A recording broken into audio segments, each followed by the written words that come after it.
Hello friends, welcome back to Own Cooking Channel. இன்னைக்கு நம்ம பார்க்க போற ரெசிபி ரொம்ப சிம்பிளான ரெசிபி தான். சவ் சவ் வச்சு ஒரு கூட்டு எப்படி பண்றதுன்னு பார்க்க போறோம். இது ரொம்ப சிம்பிளா பண்ணிரலாம். சமைக்க தெரியாதவங்க கூட இத ரொம்ப ஈஸியா பண்ணிரலாம்.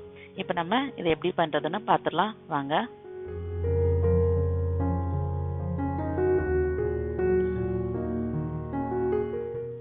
இப்போ நான் சவ் சவ் கட் பண்ணி வச்சிருக்கேன். இது நான் பாதி காய் மட்டும் தான் எடுத்து வச்சிருக்கேன். இதுல ஒரு கையளவுக்கு கடலை பருப்பு ஊற வச்சிருக்கேன்.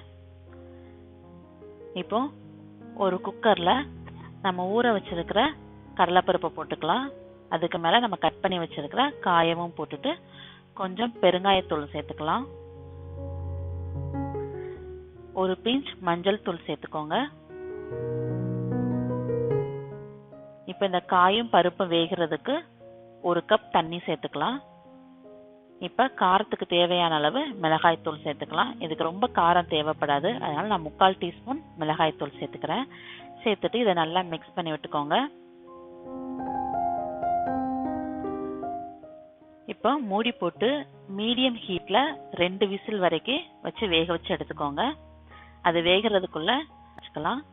ஒரு 5-6 பல் தேங்காய் எடுத்து வச்சிருக்கிறேன். அதுல 1 டேபிள் ஸ்பூன் ஜீரகம் சேர்த்து இந்த அளவுக்கு நைஸா அரைச்சு வச்சுக்கிறேன்.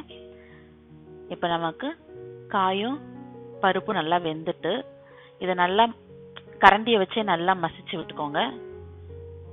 மசிச்சு விட்டுட்டு நம்ம அரைச்சி வச்சிருக்கிற தேங்காவையும் இதில் சேர்த்து தேவையான அளவு உப்பு சேர்த்துக்கோங்க. உப்பு சேர்த்துட்டு நல்லா கொதிக்க விட்டுக்கோங்க. கொதிக்க விட்டு அந்த பச்சை ஸ்மெல்லாம் போகிற வரைக்கும் நல்லா கொதிக்கட்டும்.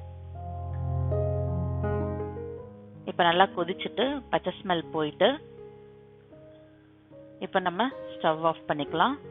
இப்போ நம்ம குழம்புக்கு தாளிப்பு ரெடி பண்ணிக்கலாம். இப்போ ஒரு பேன் வச்சுக்கோங்க. பேன் சூடு ஏறினதும் கொஞ்சமாக எண்ணெய் ஊற்றிக்கோங்க. எண்ணெய் காஞ்சதும் கடுகு உளுத்தம் பருப்பு போட்டுக்கோங்க.